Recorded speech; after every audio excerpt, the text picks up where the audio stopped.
আলপনা দিদি এভাবে চলে যাবেন কোনো ভাবতেই পারেনি যে এভাবে চলে যাবে।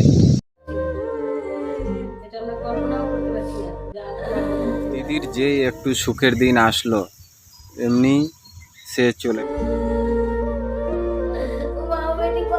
আলপনা দিদির প্রত্যেকটা ভিডিও আমরা দেখতাম, খুব ভালো লাগতো। দিদি তুমি যেখানেই থাকো সুখে থাকো।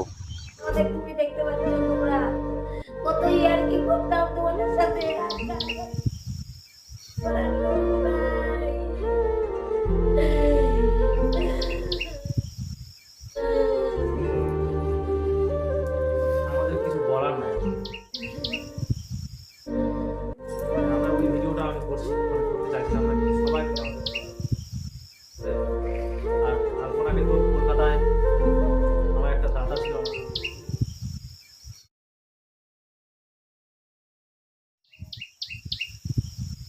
জীবাণুতে থাকতো না, কিন্তু ওই দাদাটা যা করেছে আমার জন্য, অনেক করেছে, মানে ওটা আমি ভাষায় বলতে পারবো না।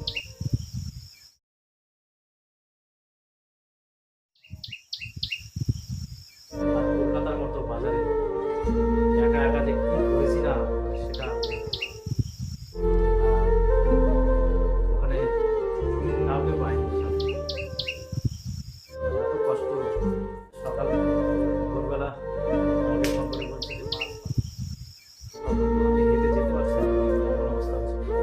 আমার শাশুড়ি মা তখন করে সঙ্গে সঙ্গে উঠে বসে গেছে। ফোন একটা আতঙ্ক লাগছে যখন, কখন যে কি খবর আসে। তখন ফোন পেয়েছে আমার শাশুড়ি মাকে, সঙ্গে সঙ্গে নিস্তেজ হয়ে যাওয়ার মতো অবস্থা হয়ে গেছে। আমি তো আর আমার টোটাল শরীর কাঁপছিল।